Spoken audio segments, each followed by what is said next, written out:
I don't care what you think you know, sweetheart. Get me a real nurse, one who actually knows what the hell she's doing." The venom in his voice cut through the quiet hum of the post-surgical recovery ward like a scalpel through tissue. It was 2047 p.m. on a Tuesday afternoon at Mercy General Hospital in Fort Bragg, North Carolina, a 340-bed civilian facility that sat just 12 miles from one of the largest military installations in the world. The ward itself was painted in that particular shade of institutional beige that seemed designed to calm nerves, with fluorescent lights humming overhead and the antiseptic smell of hospital-grade disinfectant mixing with the faint aroma of reheated cafeteria food. But there was nothing calm about room 42. The screaming wasn't coming from a patient in pain. It was coming from a patient who was angry, and the target of his rage was a woman who stood barely 5'4" in her white New Balance nursing clogs, wearing navy blue fig scrubs that had seen 16 straight hours of wear. Her name tag, clipped neatly above her left breast pocket, read E. Santos, RN, BSN. Eleanor Santos was 52 years old, though most people guessed mid-40s. Her black hair, streaked with dignified silver, was pulled back in a tight bun that revealed high cheekbones and eyes the color of strong coffee. She had the kind of face that radiated competence, calm, focused, unreadable. Her hands, small and precise, held a digital thermometer and a clipboard with vital signs charted in immaculate penmanship. The man in the bed was Derek Pullman, 38, a software consultant from Raleigh who had undergone an emergency appendectomy 14 hours earlier. He was 6'9" pale, with thinning blonde hair and a face flushed red with indignation. His IV line snaked into his left arm, connected to a saline drip and a morphine pump that he'd been hitting every 6 minutes like clockwork. His chart indicated a history of difficult patient interactions and a note from the night shift that read simply, demanding, rude to staff. Before we get into what happened next, I need you to understand something about hospital hierarchy and the invisible caste system that exists within healthcare. There are patients who see nurses as servants, glorified waitstaff in scrubs who exist to fetch ice chips and adjust pillows. These patients don't understand that the person checking their vitals and administering their medications often has a bachelor's degree, sometimes a master's, and carries more responsibility in a single shift than most people handle in a month. They don't see the certifications, the continuing education hours, the life or death decisions made in seconds. They see a woman, often a woman of color, and they make assumptions. Derek Pullman had made a lot of assumptions. "Pullman," Elena said, her voice steady and professional with just the faintest hint of a Texas accent she'd never quite lost. "Your temperature is 99.1, which is slightly elevated but normal for post-op day 1. Your incision site looks clean, no signs of infection. Your pain is managed. Is there something specific you need?" "What I need," Derek said, jabbing a finger toward her, "is someone who speaks English without an accent and actually knows what they're doing. I want a different nurse, preferably one who graduated from a real school." The silence that followed was the kind that makes the air feel heavy. Elena didn't flinch. She'd been a nurse for 28 years, 11 in emergency rooms, 12 in intensive care, and 5 in post-surgical recovery. She'd been screamed at by methamphetamine addicts, threatened by gang members, and once had a patient spit in her face. She had held the hands of dying soldiers, coached terrified mothers through childbirth, and saved more lives than she could count. She had also led Ranger School Class WTU, WT 1-19, the third woman to ever complete the grueling 62-day combat leadership course at Fort Benning, Georgia. But Derek Pullman didn't know that.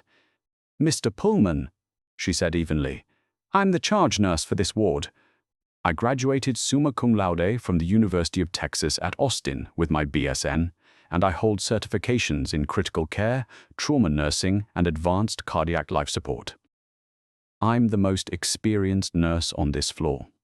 So I'm going to check your vitals, make sure you're comfortable, and then I'm going to continue caring for the 7 other patients under my watch. If you'd like to file a formal complaint, you can speak with the patient advocate. Her number is on the board behind you." She turned to go. "Don't you dare walk away from me!" Elena stopped, turned back. Her expression hadn't changed, still calm, still professional, but something in her eyes shifted. It was the look of a woman who had stared down far more dangerous things than a petulant man. Child in a hospital gown. "Mr. Call. Pullman, I'm going to say this once, and I need you to hear me clearly. I am a licensed healthcare professional performing my duties. You are a patient recovering from a routine surgery. You will speak to me and my staff with respect, or I will document your behavior as abusive, and hospital security will be notified. That's not a threat. That's hospital policy, clearly outlined in the patient rights and responsibilities form you signed at admission. Are we clear?" Derek's face went from red to purple. "You can't talk to me like that. I'll have your job." The door opened. The woman who entered was in her early 30s, blonde, wearing business casual, a Target blazer over a JCPenney blouse, and carrying an iPad. Her name tag read, Sarah Winters, Patient Relations Coordinator. "Is everything all right?" Sarah asked, her voice saccharine sweet, her eyes darting between Derek and Eleanor. "Everything is not all right," Derek snapped. "This nurse just threatened me, and I want her fired. Immediately." Elena said nothing. She simply stepped to the side, allowing Sarah to approach the bed. "Mr. Pullman," Sarah began, "I'm so sorry you're upset. Can you tell me what happened?" "She refused to help me, she was rude, and then she threatened to call security just because I asked for a different nurse, a competent one." Sarah glanced at Elena, who stood with her hands folded in front of her, clipboard tucked under one arm, expression unreadable. "Nurse Santos," Sarah said carefully, "can you give us a moment?" "No." The word hung in the air like a gavel strike. Sarah blinked. "I'm sorry, I said no," Elena repeated. "If a patient makes allegations about my conduct, I have the right to be present for any discussion about those allegations. That's outlined in the hospital's HR policy, Section 4. 2. 3. Employee rights during complaint investigation. You're welcome to pull it up on your iPad." Sarah's smile faltered. Before she could respond, the door opened again. This time, it was Dr. Raymond Cho, the attending surgeon who had performed Derek's appendectomy. He was 51, Korean-American, wearing surgical scrubs under a white coat with a Duke Medical School lanyard around his neck. He held a tablet with Derek's chart pulled up. "Mr. Pullman," Dr. Cho said without preamble, "I'm here to check your incision and review your discharge plan. How are you feeling?" "I'm feeling like I'm being mistreated by incompetent staff," Derek said loudly. Dr. Cho looked up from the tablet. His gaze moved to Elena, then to Sarah, then back to Derek. "Nurse Santos is one of the most skilled nurses I've ever worked with," Dr. Cho said flatly. "If she's caring for you, you're in excellent hands. Now, let me see the incision site." "I don't want her in the room." "Then I'm not examining you." The temperature in the room dropped 10 degrees. Dr. Cho straightened, tucking the tablet under his arm. "Mr. Pullman, Nurse Santos is the charge nurse. She oversees post-operative care for this entire ward. If you refuse her care, you'll need to sign an AMA form, against medical advice, and leave the hospital. Otherwise, you'll be treated by the medical team assigned to you, which includes her. Your choice." Derek's mouth opened and closed like a fish. I'm not leaving. I just had surgery." "Then you'll be respectful to my staff. I want to speak to a manager." "I am the manager," Dr. Cho said. "For your medical care, I'm the attending physician, which means I make the decisions, and I'm telling you, Nurse Santos stays. If you have a problem with that, you're welcome to request a transfer to another facility. Though I should mention that Mercy General is the only Level 2 trauma center within 40 miles. And no other hospital is going to accept a post-op patient without a medical reason for transfer. So, what's it going to be?" Derek's jaw worked. He looked at Elena, who stood motionless, her face a mask of professional calm. "Fine," he muttered. Dr. Cho nodded. "Good. I'll be back in 2 hours to check on you." He turned to Elena. "Nurse Santos, a word." They stepped into the hallway, leaving Sarah awkwardly hovering in the doorway. Outside, Dr. Cho lowered his voice. "You okay?" "I'm fine." "You want me to reassign him to another nurse? I can make it happen." Elena shook her head. "No, that's exactly what he wants. I don't abandon patients just because they're difficult." Dr. Cho studied her for a moment, then nodded. "You're a better person than I am. Let me know if he escalates. I'll have security on standby." "Appreciated." She turned to go back into the room, and that's when she heard it. A voice from the nurse's station, young and excited. "Oh my God, is that?" Elena glanced over. One of the newer nurses, a 24-year-old named Bethany, was staring at her phone, eyes wide. "Bethany, is everything? Nurse Santos, are you?" Bethany's voice dropped to a whisper. "Are you the Elena Santos?" "The one who—" "Who what?" another nurse asked, leaning over. Bethany turned her phone around. On the screen was a news article from Army Times, dated 6 years prior. The headline read, "She earned it. Third woman graduates Ranger School." The photograph showed a younger Elena Santos in Army combat uniform, tan beret, standing at attention beside 2 male soldiers, all 3 holding certificates. Her face was thinner, her hair shorter, but the eyes were unmistakable. "That's you," Bethany breathed. "You're a ranger." Elena's expression didn't change. "That was a long time ago. Why didn't you tell anyone?" "Because it's not relevant to my job here," Elena said simply. "I'm a nurse. That's what matters." But the cat was out of the bag. By the time Elena returned to Derek's room, 3 other nurses had seen the article. It was being texted, whispered about. Mercy General was a civilian hospital, but it was also a military town, and the significance of what Bethany had discovered was spreading like wildfire through the staff. Elena Santos wasn't just a nurse. She was Captain Elena Santos, U.S. Army Reserve, retired combat medic, and one of fewer than 70 women to have ever earned the Ranger tab. A feat that required 62 days of hell, sleep deprivation, starvation rations, and leading small unit operations in mountains, swamps, and deserts. It was the Army's premier leadership school, a crucible that broke grown men, and she had passed it on her first attempt. But Derek Pullman still didn't know. And he was about to make it so much worse. It started small. Over the next hour, Derek became increasingly demanding. He buzzed the call button every 12 minutes. He complained about the temperature. He complained about the pillow. He demanded ginger ale, then complained it was too warm. When Elena brought ice, he said it was too much ice. She handled it all with the same unflappable calm.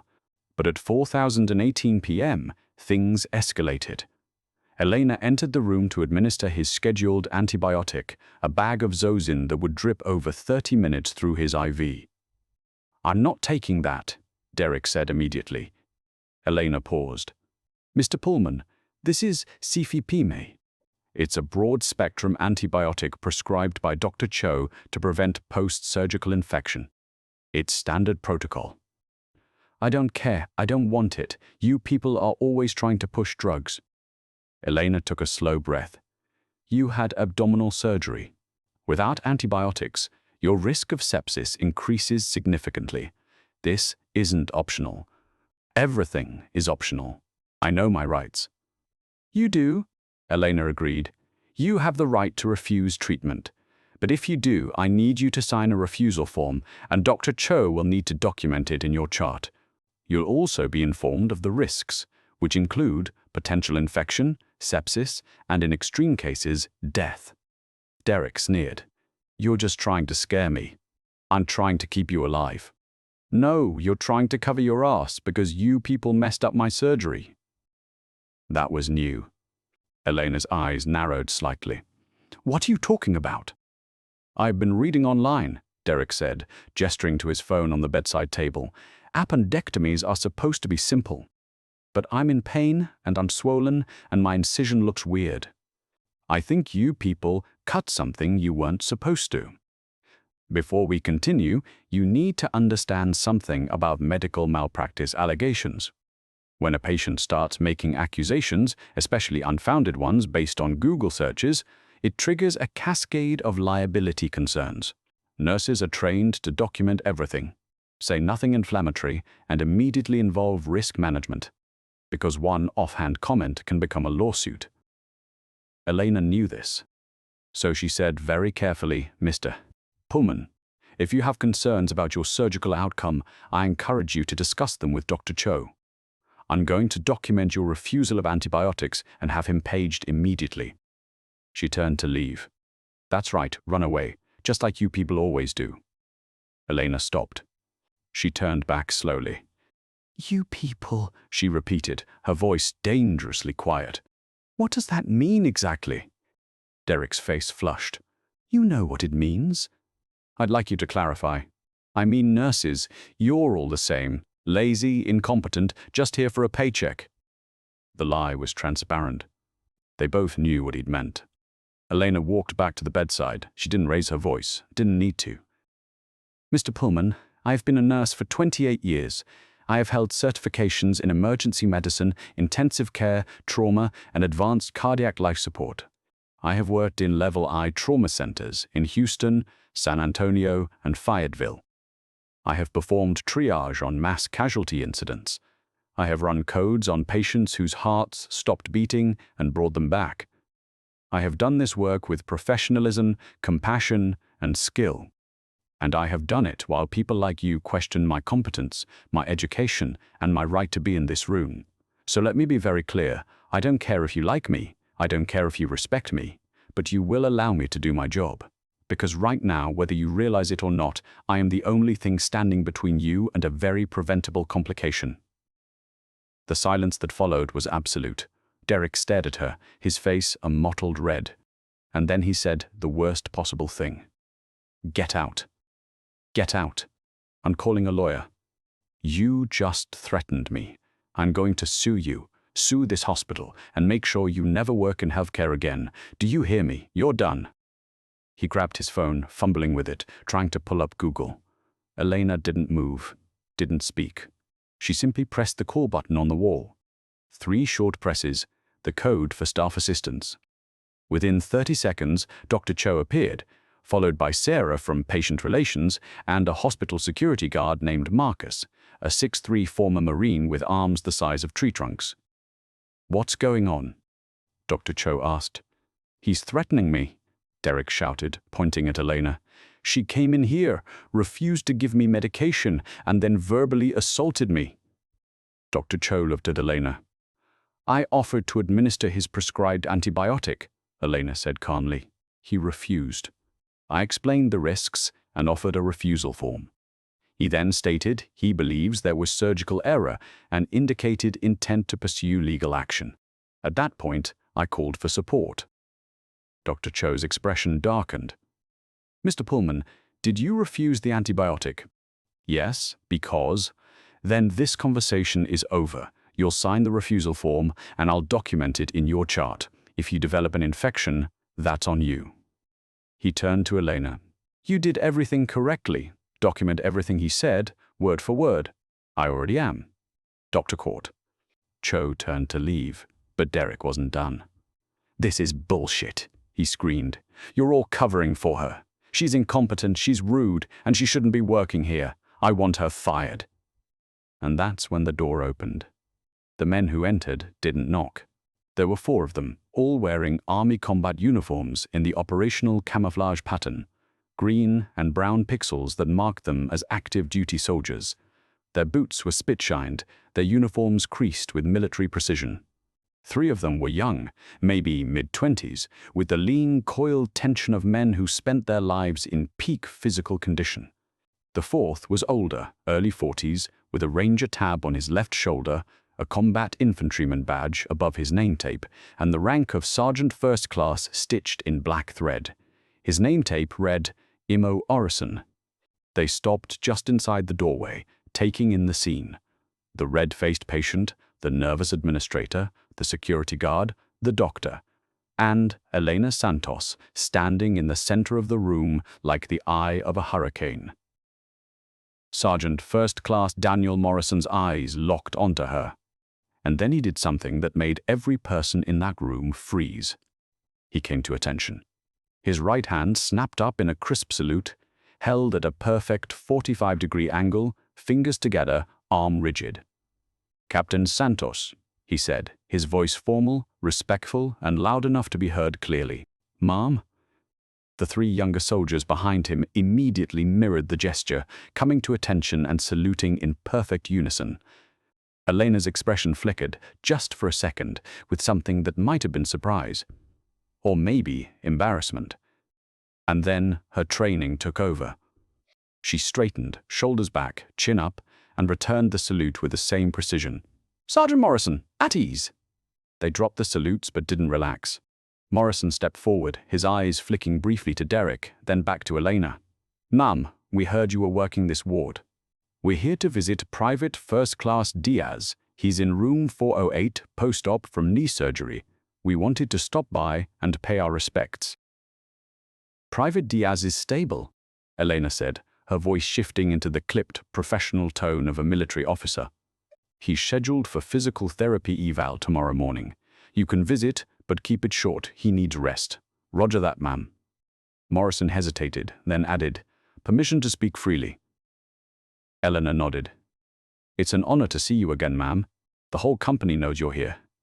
When word got out that you were working at Mercy General," he trailed off, shaking his head. "You're a legend." One of the younger soldiers spoke up, his voice tinged with awe. "Ma'am, you were our cadre's case study in Ranger School. They showed us your after-action reports from the mountain phase. You're the reason I made it through." Elena's jaw tightened. "I was doing my job just like you did yours. Now go check on your soldier." "Dismissed." "Yes, ma'am." They saluted again. She returned it, and then they filed out, their boots echoing down the hallway. The silence they left behind was deafening. Derek Pullman looked like he'd been punched in the stomach. His face had gone from red to pale, his mouth hanging open, his eyes wide. Dr. Cho was staring at Elena with something like awe. Sarah from Patient Relations looked like she wanted to sink through the floor. Marcus, the security guard, was grinning like he'd just won the lottery, and Elena Santos just stood there, hands clasped in front of her, her expression neutral, waiting. It was Dr. Cho who broke the silence. "You're a ranger." "I was a ranger," Elena corrected. "I'm a nurse now." "You didn't think that was worth mentioning? It's not relevant to my job." Dr. Cho laughed, a short, incredulous bark. "Not relevant. Elena, do you have any idea what Ranger School is? I had a buddy who tried it. Washed out in the first week. He said it was the hardest thing he'd ever attempted in his life." Elena said nothing. Dr. Cho turned to Derek, and his expression hardened. Mr. Expression hardened.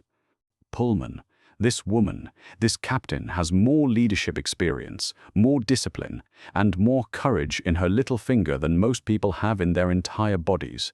She earned one of the most difficult qualifications in the United States military. She commanded soldiers in combat. And you just spent the last 2 hours disrespecting her, demeaning her, and questioning her competence." Derek's mouth opened, but no sound came out. "You're going to apologize," Dr. Cho said. "It wasn't a request. I didn't know." "That's the problem. You didn't know. You made assumptions. And now you're going to fix it." Derek looked at Elena. She met his gaze evenly, her face unreadable. I'm sorry," he mumbled. Elena didn't respond. She simply picked up her clipboard, made a note, and walked toward the door. "Captain Santos," Dr. Cho called after her. She paused. "Thank you for your service, both in uniform and out of it." Elena gave a single nod and left the room. Outside, in the hallway, Bethany and 2 other nurses were waiting. They'd heard everything. "That," Bethany whispered, "was the most badass thing I've ever seen." Elena shook her head. It was just another shift. But it wasn't. Because within an hour, someone, probably Bethany, had posted about it on social media. The story spread through the hospital like wildfire, then jumped to the local Fort Bragg community Facebook pages. then to Reddit's Wry Military Stories, and by the next morning it had been picked up by Task and Purpose and Army Times. The headline read, "Entitled Patient Disrespects Army Ranger Nurse, Learns Hard Lesson When Her Unit Shows Up." Derek Pullman checked himself out of the hospital the next morning, against medical advice, signing the AMA form with shaking hands. He didn't file a complaint. He didn't call a lawyer. He just left. But the story didn't end there. The video footage captured by a visitor in the hallway who had started recording when they heard yelling went viral. 3 million views in 48 hours. The comment section was a mixture of awe, respect, and righteous anger. She didn't need to prove anything. She was professional the whole time. That salute gave me chills. Respect to Captain Santos. Imagine disrespecting a ranger and not even knowing it. That guy is a clown. This is why you treat people with basic human decency. You never know who you're talking to. News outlets picked it up. CNN ran a segment. Fox News interviewed a retired Army general who explained the significance of Ranger School. Local veterans organizations started a fundraising campaign to honor Elena and other veteran nurses. Mercy General's administration, seeing an opportunity, released a statement praising Elena's dedication, professionalism, and exemplary service both in and out of uniform. They didn't mention the patient relations coordinator who had initially sided with Derek. But Sarah Winters quietly transferred to a different department 2 weeks later. A month after the incident, Elena received a letter.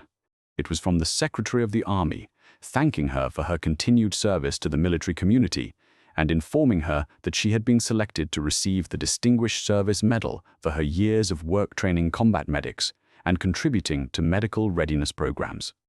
She framed it and hung it in her home office next to her Ranger Tab certificate and her nursing license.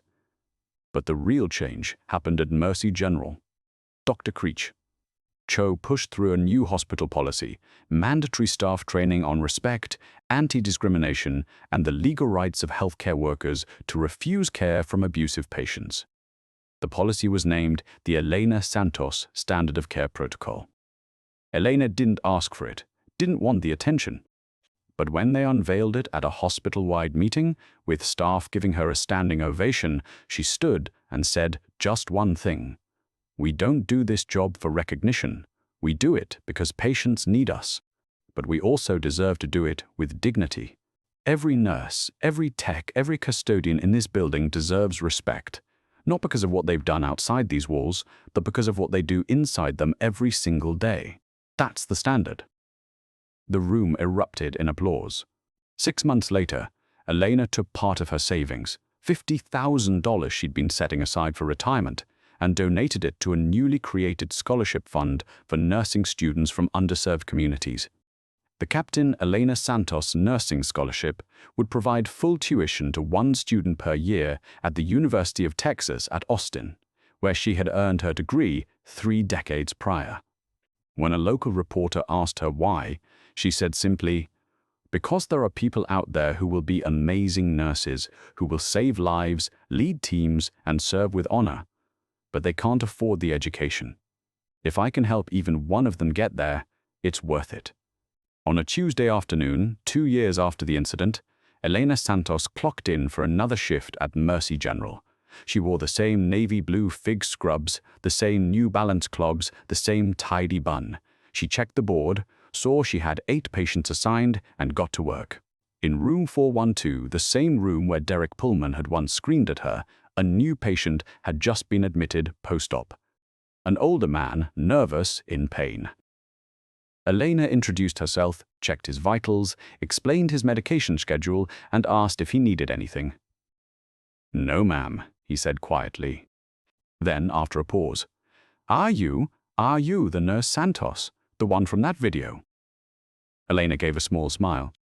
"That depends. Are you going to yell at me?" He laughed. "No, ma'am, I just wanted to say thank you. My son is Army. He's deployed right now. And knowing there are people like you out here, taking care of folks like me, while people like him are over there, it means something." Elena nodded. Your son is doing important work. Let's make sure you heal up so you're in good shape when he comes home." She adjusted his IV, made sure his call button was within reach, and turned to leave. "Nurse Santos." She looked back. "Thank you for your service, all of it." Elena smiled, a real smile this time. "It's an honor." She walked out, into the hallway, into the controlled chaos of the ward, into another shift of saving lives without fanfare or recognition. Because that's what nurses do. The sanctity of healthcare workers. The people who hold your hand when you're terrified, who fight to keep you alive when your body wants to quit, who sacrifice sleep and comfort and sometimes safety to do their jobs, is one of the most undervalued and overlooked aspects of modern society. We ask them to be perfect under impossible conditions. We demand compassion while offering none in return. We question their competence, their motives, their right to set boundaries. And too often, we never see who they really are. Elena Santos was lucky in one sense. She had credentials that commanded respect the moment they were revealed. She had rank, recognition, a story that went viral. But what about the nurses who don't? What about the CNAs, the techs, the environmental services, workers who clean rooms and empty bedpans? What about the single mothers working double shifts, the new grads drowning in student loans, the immigrants with degrees from other countries who are rebuilding their lives one shift at a time? They deserve respect too. Not because of what they've done outside the hospital, but because of what they do inside it every single day. This story isn't just about one ranger who happened to be a nurse. It's about the thousands of healthcare workers who endure abuse, disrespect, and dehumanization because patients feel entitled to treat them as less than human. It's a reminder that the person checking your vitals, adjusting your IV, or bringing you medication might be someone extraordinary. Or they might just be someone doing an extraordinarily difficult job with grace and professionalism. Either way, they deserve your respect. What would you have done if you were in that room? Would you have stood up for the nurse? Would you have said something? Let me know in the comments below. And if you believe in holding people accountable for how they treat healthcare workers, hit that like button and subscribe for more stories of justice served. Stay safe and know your rights.